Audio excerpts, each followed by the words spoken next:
El proceso de lactancia materna nos va a ayudar, aparte de nutrir a nuestro pequeñito, como beneficio de la madre, ayuda a normalizar el peso. Que las madres tienen que tomar un poquito más de agua y siempre mantenerse bien hidratadas, ya que esto podría ser también un factor para la producción de leche. Una de las cosas que tenemos que tomar en cuenta pues son las cosas que pueden afectar o que se pueden sí pasar por la leche materna, entonces podrían afectar a nuestro pequeñito o a nosotros, como por ejemplo el alcohol. Dieta es el proceso de nosotros, cómo es nuestra alimentación, no es que nosotros tengamos que restringirnos o algo así, sino se refiere a todo el grupo de alimentos que nosotros vamos consumiendo a lo largo del día.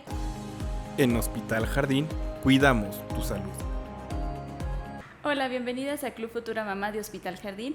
Soy la ingeniera Jacqueline del área de Relaciones Públicas. En esta ocasión vamos a tomar ya el tercer episodio y último sobre la lactancia materna. En este episodio vamos a hablar sobre el destete con amor y la alimentación de la madre, que son dos temas muy importantes.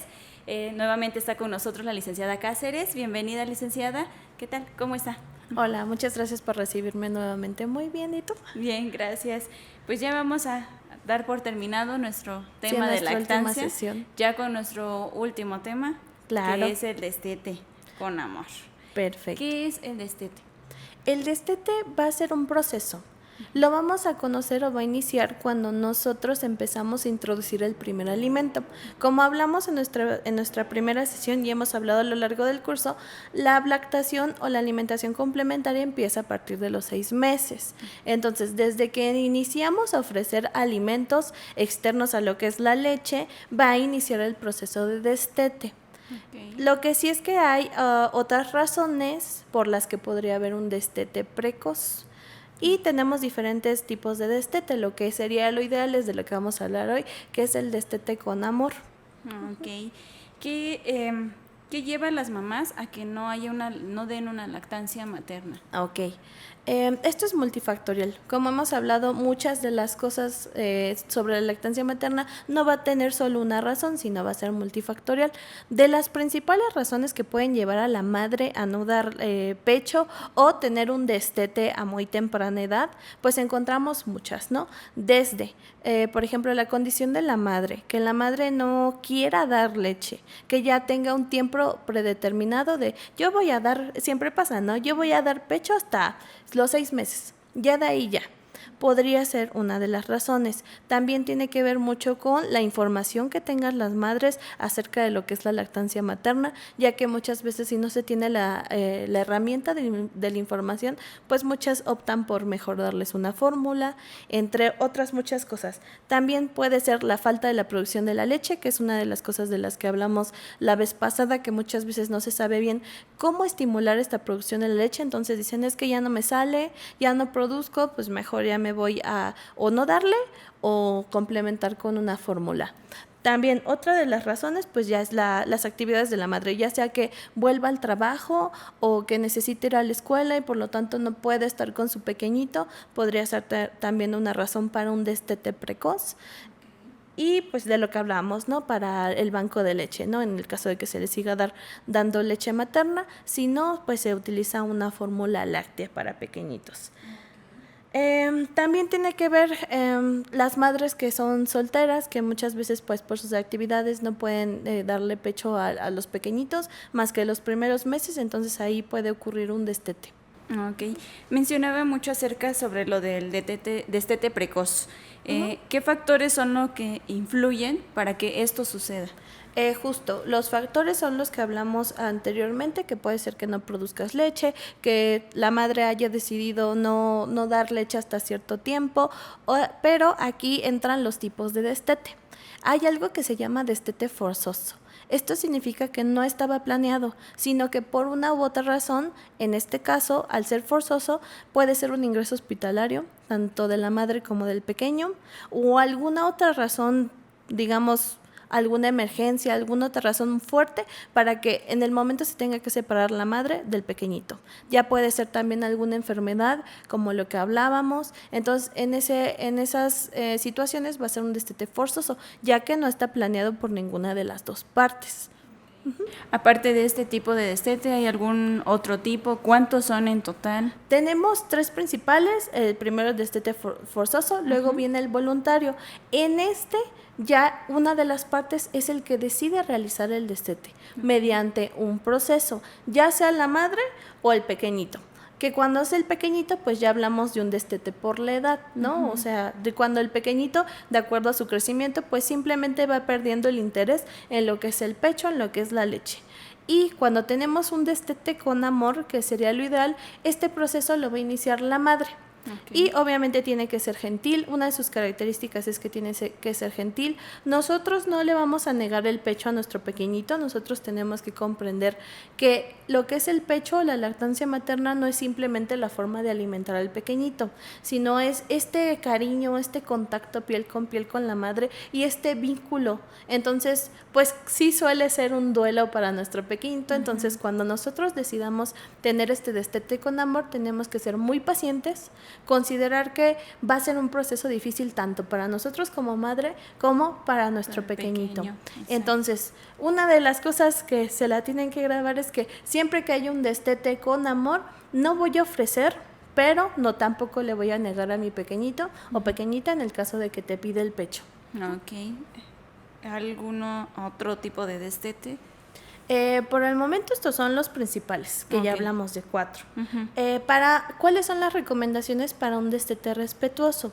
Dentro de lo que decíamos, de no negar, pero tampoco no ofrecer, tenemos que tener mucha paciencia. Nosotros tenemos que estar muy conscientes del proceso que es para nuestro pequeñito y también pues nosotros podemos distraerlo con otras actividades. Tal vez si nos pide el pecho, etcétera, que es como un vínculo para nosotros, pues podemos optar por jugar con ellos, tener otros contactos piel a piel, abrazos, besos, etcétera, para otras muestras de cariño. Otras muestras de cariño para el vínculo que significa lo que es la lactancia materna.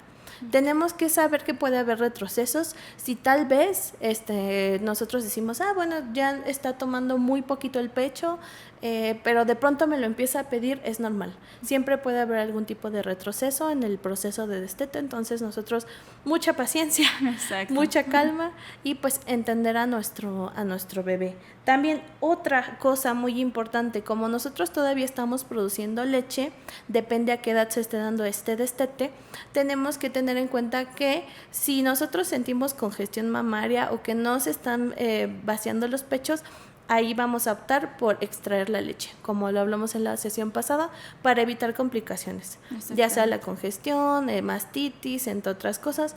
Aunque ya no se le está dando el pequeñito, hay que optar por extraer la leche materna. Y también para que no sea difícil para las mamás este proceso. En cuanto, hablando ya de las mamás, pues también tiene que ver mucho la alimentación que ellas tengan. Sí. En la forma en cómo ellas se alimentan, qué requerimientos nutricionales son los que ellas deben de optar cuando están en esta etapa. Claro, una de las partes muy importantes y que son la epítome de la lactancia es la nutrición de la mamá. Muchas veces no se enfatiza tanto en la nutrición o qué tanto influye la alimentación en lo que es la producción de leche. Nosotros, como hablamos anteriormente, el proceso de lactancia materna nos va a ayudar, aparte de nutrir a nuestro pequeñito, como beneficio de la madre, ayuda a normalizar el peso, ya que por día se queman de 300 a 500 kilocalorías con el proceso de dar leche. Entonces, esto va a representar un porcentaje de la energía en la dieta. Por lo tanto, tenemos que estar muy conscientes que ciertos nutrimentos van a ser muy necesarios, ya que hemos hablado de la composición de la leche. Contiene proteínas, contiene carbohidratos, lo que es la lactosa, la glucosa, etcétera. También contiene lípidos, que es pues la parte de los ácidos grasos de la leche, y entre muchas vitaminas y factores de protección a nivel sistema inmune, ¿no? Entonces, muchos de estos los podemos adquirir de la dieta, y aunque la leche se produce a través del torrente sanguíneo, por lo tal ciertos nutrimentos no lo van a afectar tanto, pues en el caso de que haya una desnutrición o alguna falta de estos, sí se puede afectar la leche materna, por lo cual es muy importante que sepamos cómo alimentarnos, cuál es la alimentación correcta, qué nutrientes sí puedo afectar en la leche materna y cuál es su función. Sí, me hablan de carbohidratos, proteínas, lípidos, verduras, frutas, pero ¿para qué me sirven, no? Exacto. ¿Cuál es su función? ¿De dónde las adquiero? Entonces, todo esto es lo importante de la dieta de la madre. Okay. Como principal, vamos a hablar de lo que es los macronutrientes principales: carbohidratos, proteínas, lípidos, que es lo que hablamos ahorita un poquito. Justo voy a mencionar un poquito de lo que es carbohidratos, que pues básicamente en la leche materna lo encontramos como lactosa y glucosa, que estos dos los vamos a encontrar en la leche materna.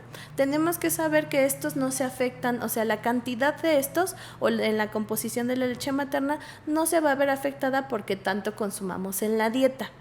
Okay. Estos carbohidratos son la principal fuente de energía de nuestro cuerpo.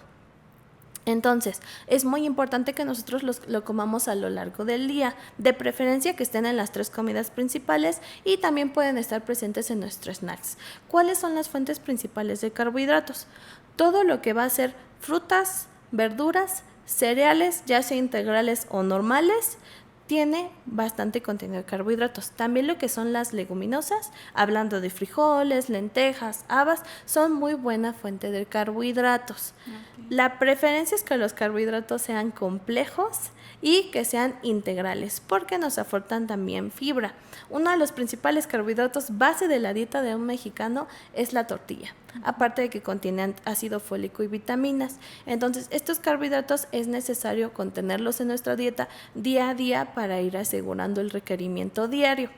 Como segunda, vamos a hablar un poquito de los lípidos. Los lípidos tienen una digamos, ahora sí una función importante, porque en este caso los ácidos grasos de la leche materna sí se ven afectados por la dieta, ya que estos ácidos grasos no los produce el cuerpo, estos los adquirimos totalmente de la dieta. Okay. Estos ácidos grasos, hemos escuchado mucho omega 3, omega 6, omega 9, son ácidos grasos necesarios, indispensables para lo que es el cuerpo.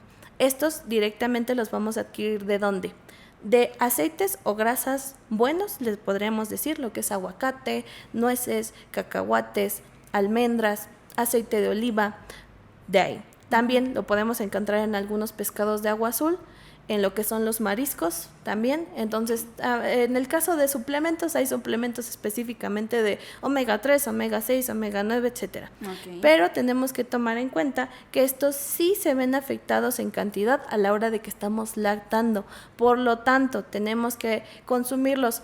La recomendación son unas 3 porciones al día de algún ácido graso, ya sea que comamos yogur con nueces, que comamos algo con aguacate. Nosotros tenemos que adquirirlo a través de la dieta. Okay. Por último, vamos a hablar de las proteínas. Las proteínas van a ser lo principal para construir masa muscular, nos ayuda con la protección de tejidos, etcétera. Entonces, su función es muy importante. Al igual que los carbohidratos, su cantidad o, digamos, su presencia en la leche materna no se ve afectada por la dieta. Pero sí es muy importante consumirla porque es la que nos va a mantener fuertes. ¿Dónde encontramos la proteína? Pues en alimentos de origen animal, ¿no? Ya sea huevo, los tipos de carne, res, pescado, pollo. También tenemos proteína en las leguminosas, tiene una buena cantidad de proteína por porción. De hecho, en las dietas veganas se intenta sustituir un poquito lo que es la proteína de origen animal por la proteína vegetal, ya que las verduras contienen un poquito menos de proteína, es un mínimo, pero sí tienen, pero las leguminosas sí tienen bastante proteína. Entonces de ahí las podemos adquirir y es muy importante todo esto combinarlas para una dieta saludable. Okay. Sí, es muy importante. Básicamente viene siendo el mismo tipo de dieta que se lleva durante el embarazo. Claro. Que igual también durante el embarazo ya tuvimos una plática con la licenciada Granados, nutrióloga de aquí del hospital, por si no han visto el capítulo para que lo puedan checar. Una checada. Exactamente. Básicamente ella nos hablaba exactamente de esto que nos está comentando usted, de los lípidos, las grasas, las proteínas, que sí, tanto durante el embarazo, como después del embarazo para la lactancia es muy fundamental, pues tenerlo mucho en cuenta. Sí, durante el embarazo lo único que cambia un poquito es el requerimiento de energía, ya que el proceso de estar embarazada quema mucho más calorías, como si estuviéramos haciendo ejercicio. Entonces sí se estima un poquito mayor el requerimiento de energía que cuando estamos lactando. pero simplemente con que tengamos una dieta saludable, que es lo que vamos a hablar un poquito más adelante, cuáles son las características de una dieta correcta, no es que haya una dieta incorrecta, pero así se le llama, y pues cómo vamos a armar nosotros nuestra alimentación a lo largo de nuestra lactancia materna. Exactamente. De igual manera, usted mencionó algo de la suplementación. ¿Qué es la suplementación? Esta suplementación, pues básicamente es cuando nosotros necesitamos ciertos nutrientes extra y tal vez por la cantidad necesaria o por la condición que tengamos no se puede adquirir de los alimentos. Ahí es cuando se opta de una suplementación alimenticia, que es ya cuando encontramos como tal cápsulas o tomado, etcétera, lo que son vitaminas, minerales, entre otros nutrientes para justo, digamos que tratar un déficit de algún nutriente que nosotros estemos presentando. Esto se debe de llevar con la mano siempre con el especialista o con el médico, ya que él es el que nos va a indicar en qué proporción, cómo se toma, qué vamos a tomar, etcétera. Sí, sería como un complemento a la alimentación. Sí, algo muy común de suplementación es cuando nos recomiendan ácido fólico en el proceso de embarazo, es como preventivo. Y pues también si se empiezan a haber deficiencias, porque hay otros tipos de nutrientes que se van a través de la leche, entonces si se llega a detectar alguna deficiencia, ahí se puede optar por una suplementación. Claro. Okay. De la parte que hablamos ahorita de la suplementación, aparte, ¿qué otras cosas son las que deben de considerar las mamás? Ya mencionaste tú que pueden ser algunas vitaminas, pero en cuanto a alimentos, o sea, ¿qué otras cosas pueden considerar ellas? Ok, algunos elementos que podemos, y muy importante que hemos mencionado a lo largo de estas sesiones, es el agua. Nosotros, como hablamos anteriormente, el 87% de agua está compuesta el 87% de agua es lo que tiene la leche materna.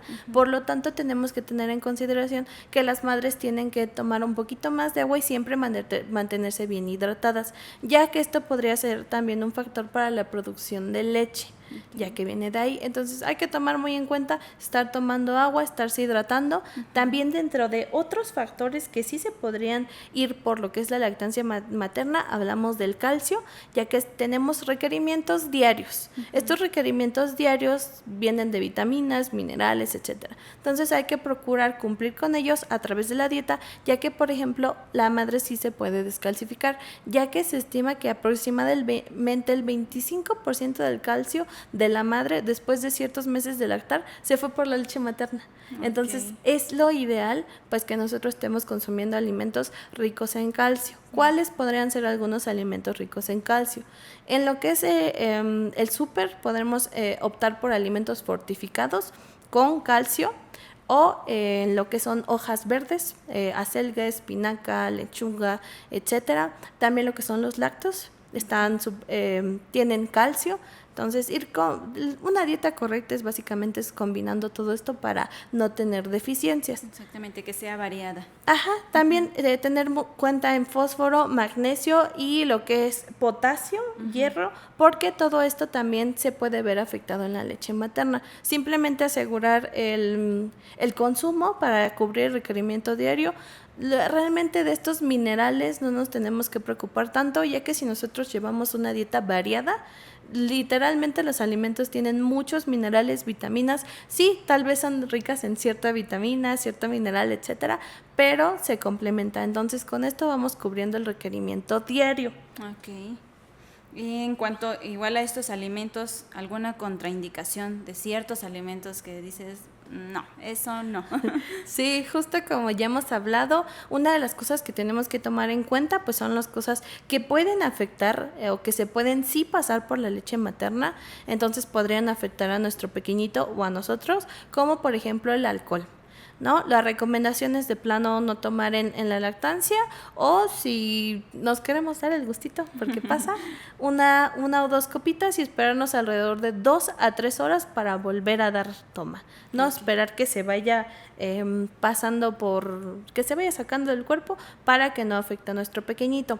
Otra cosa, el consumo de cafeína. La recomendación es 2 tazas máximo al día y pues evitemos excesos, ¿no? Ya que esta sí podría causar cierta molestia en nuestro pequeñito, ya sea un poquito de insomnio o malestar.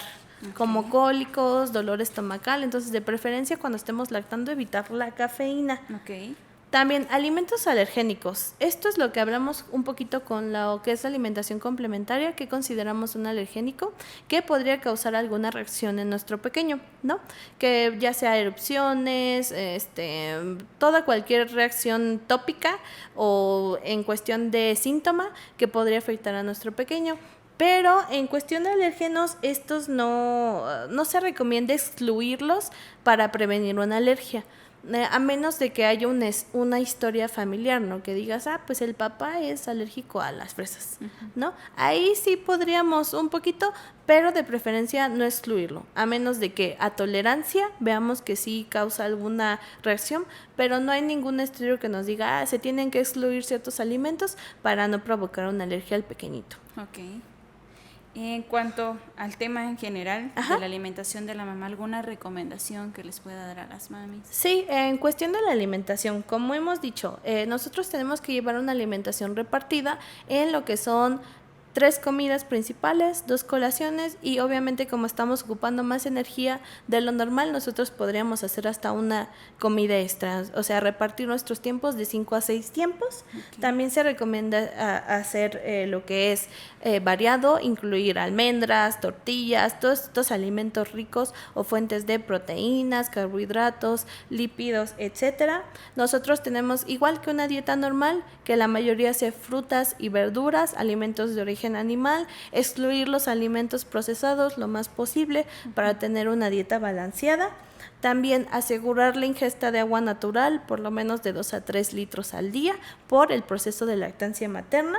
Y al consumir lo que son alimentos como pescados, lo que es el salmón, que es algo carito, pero sí se puede, pescados azules, filete, etcétera. Obviamente que no tengamos ninguna alergia a los mariscos, porque sí puede pasar, ¿no? Dentro de las características que nosotros tenemos que tener en la dieta, que esto es de lo que hablábamos anteriormente, ¿qué es una dieta correcta? Como bien mencioné, no es que haya una dieta incorrecta, realmente tenemos un concepto algo equivocado de lo que es dieta.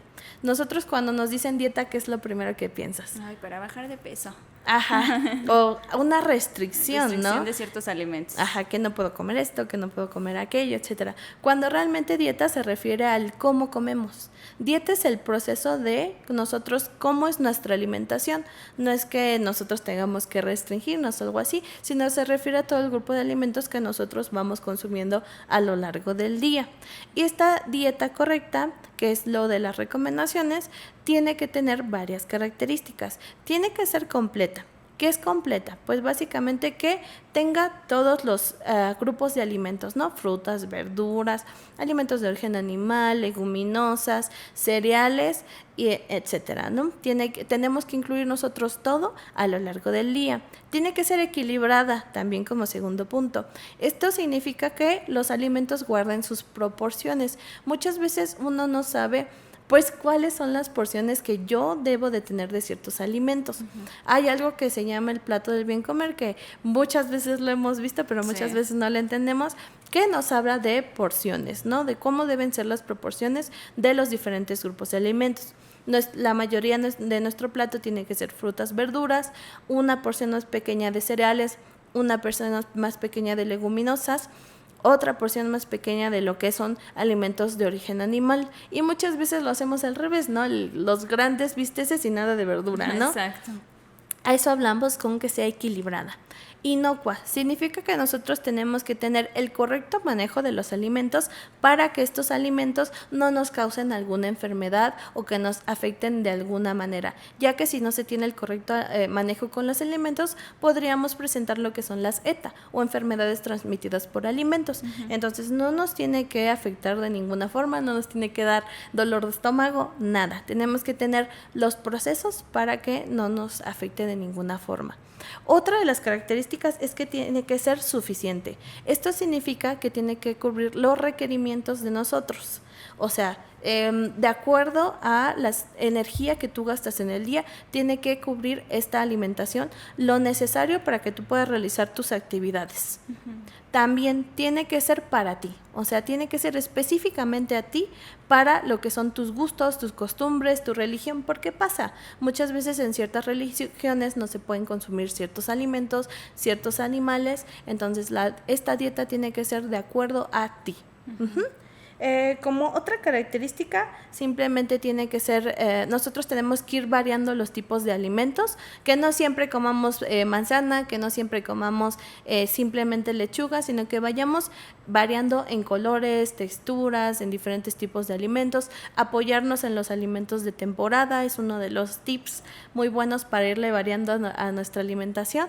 Entonces, esto va a ser una dieta, son las características de una dieta correcta, que es lo que nos va a ayudar para guiarnos en cómo alimentarnos a lo largo tanto de nuestra lactancia materna como de nuestra vida, porque esto es una alimentación de, no nada más de un ratito, ¿no? Sí, me cuido en el embarazo y ya después hago lo que quiero. Uno se destrampa. Exactamente. Entonces, esto va a ser lo que necesitamos nosotros seguir, o los puntos que necesitamos nosotros analizar para poder armar lo que es nuestra dieta. Okay. Bueno, ahora vamos a pasar a un tema un poquito más relajado. Sin tanta información. Exactamente. Esta parte que es como que muy contradictoria entre las generaciones, mamás, abuelitas, y que la abuelita ya me dijo que es mitos. La vecina me recomendó. Sí, mitos y realidades. Claro. Que aquí, pues nosotros en el hospital, con muchas mamis hemos escuchado muchos mitos. Sí, están las dudas siempre. Y saber si es cierto, si no es cierto, siempre nos queda como esa espinita. Por ejemplo, uno de ellos dice, las mujeres con pecho pequeño no pueden amamantar. Uy, no. Como ya hemos visto, pues realmente en las primeras sesiones, esto va a ser un repaso para ver si nos pusieron atención. El tamaño, la forma ya sea del pecho, del pezón, no influyen en la lactancia o producción de lactancia materna. Tal vez el pezón, ya sea que sea invertido o plano, puede dificultar un poquito el agarre, pero no afecta en la producción de leche para nada. Sí, básicamente como lo vimos es la técnica que ocupas en cómo darle a amamantar a tu bebé. Y es que sí se tiene esta creencia de que mientras el pecho sea más grande, mayor vas a producir, y no tiene nada que ver. Ok. Otro de los mitos es, si la madre está enojada o asustada, no debe de darle pecho al bebé porque le va a hacer daño. Un bolillo mejor. Un bolillo para el susto. No. Cuando nosotros tenemos esta reacción de susto, o se liberan ciertas sustancias a torrente sanguíneo. Estas sustancias lo único que podrían hacer es afectar el flujo, o sea, de que sea un flujo menor o flujo mayor, pero no afectan las características de la leche, por lo cual no va a ser dañina para nuestro pequeñito, así que sin problema. Pero si nos queremos tranquilizar un poquito nada más para antes, sin problema. Ok, sí, porque muchas veces dicen, no, le va a hacer daño, le va a dar cólicos. Ok, entonces sí, ya nada vimos más mamitas que no, esto solamente, como dice el título, pues es un mito. Ok, otro de los mitos que también se han escuchado mucho aquí en el hospital: la mujer que lacta no puede tener relaciones sexuales. Pues realmente no tiene nada que ver. De hecho, como hemos hablado, la lactancia puede retrasar un poquito lo que es un embarazo dentro de los primeros meses. Entonces, puede seguir teniendo relaciones sexuales, eso no tiene nada que ver. Ok, no influye en nada con la lactancia. Sí, no influye nada. Otro de ellos, si la madre está enferma, no debe dar de lactar, y si sigue lactando no puede tomar medicamentos. Como nosotros hemos visto, la mayoría o la mayor parte de lo que son los medicamentos actuales son compatibles con la lactancia materna, a menos que indique lo contrario, por lo cual en el caso de ciertas enfermedades, como lo hablamos en la sesión pasada, por ejemplo en lo que es el herpes, si la lesión está a la distancia de lo que es la boca o en el pezón, pues sí, no se recomienda que no haya contacto directo del pezón con la lesión en nuestro pequeñito en ese caso, pero sí se puede extraer la leche y seguir lactando.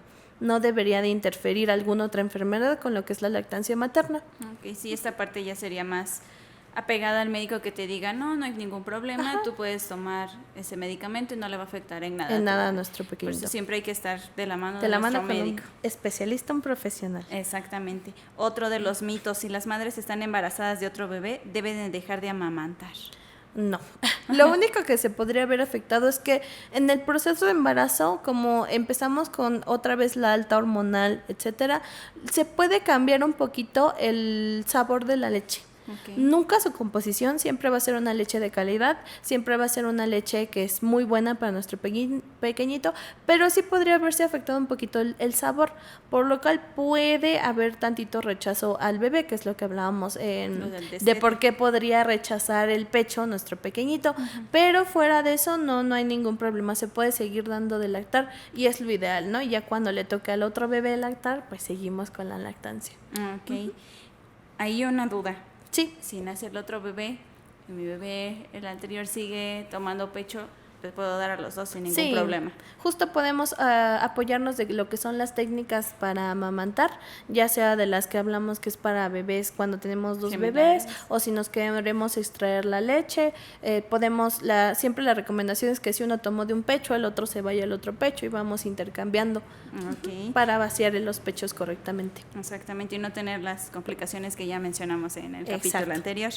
Otro de los mitos, al amamantar se prohíbe que la mamá ingiera refrescos, algunos alimentos como ajo, cebolla, coliflor, brócoli, granos, entre otros, porque puede causar gases y cólicos a los bebés. Ok, dentro de los alimentos, como acabamos de hablar, hay ciertos alimentos que sí debemos de quitar, ¿no? Como lo que es, o evitar, lo que es el alcohol, lo que es fumar, el chocolate puede causar irritación, etcétera. Pero lo que son ajo, cebolla, etcétera, no hay nada que nos haya dicho realmente que puede afectar o causar cierta molestia a nuestro pequeñito. Sí, no hay ninguna contraindicación de que se pueda consumir. No, realmente estos son nutrientes que no pasan a la leche.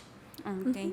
Bueno, pues yo creo que sería todo dentro de los mitos más comunes que se llegan a escuchar. Sí. Aparte también, bueno, hay uno, el de que si tomas atole, produces más leche, pero eso pues también ya lo tocamos en otros temas anteriores y no influye en nada de que tú vas a producir mucho más leche si estás tomando atoles. Que si te haces tus atoles, tus tés de no sé qué, no tiene nada que ver, más bien de las recomendaciones que hablamos sobre cómo estimular la producción de leche, o si, por ejemplo, también este mito de que si yo dejo de amamantar ya no voy a poder dar pecho, y nosotros sabemos que hay técnicas o hay opciones como por ejemplo el relactador o el estimular la extracción poderosa, que es cuando justo se interrumpe la lactancia y tal vez hay una baja ya que no hay estimulación, entonces nos ayuda a aumentar la estimulación y volver a lactar normalmente. Okay. Bueno, pues con esto cerramos el tema de lactancia. No sé si tiene alguna recomendación en general de los 3 temas que pudimos tocar aquí dentro de este espacio. Sí, de nuestras 3 sesiones. Pues básicamente recordarles que la lactancia materna no tiene que ser un sacrificio para la madre, tiene, como hemos visto, tiene que ser indolora, tiene que ser un proceso de aprendizaje tanto para nuestra mami como para nuestro pequeñito, y pues nosotros tener las herramientas necesarias, que es la información, para llevar un proceso de lactancia adecuado, ¿no? Que sea, pues es un proceso muy bonito realmente. Nosotros tenemos una conexión única con el pequeñito y pues de aquí a toda la vida, ¿no?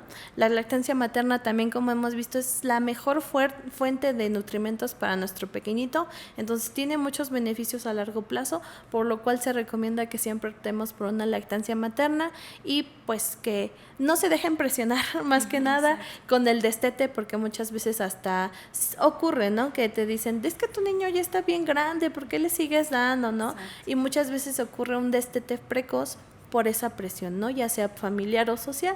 Entonces no se dejen presionar. Un destete tiene que ser de acuerdo a cuando nosotros lo sintamos, lo queramos, lo decidamos.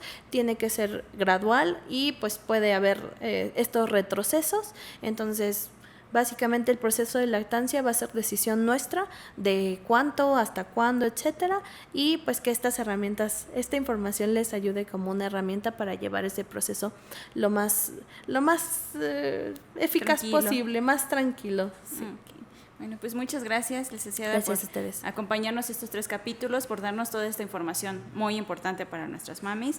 Si tienen alguna duda, si tienen alguna pregunta, nos pueden dejar sus comentarios. Nosotros con gusto Les les responderemos, despejaremos todas esas dudas. Tal vez hubo temas o dudas que a ustedes les quedaron en cuanto a estos 3 capítulos que quieran despejar. Entonces, muchas gracias, licenciada. Gracias y a ti. pues nos esperamos en un capítulo más del Club Futura Mamá. Gracias por acompañarnos.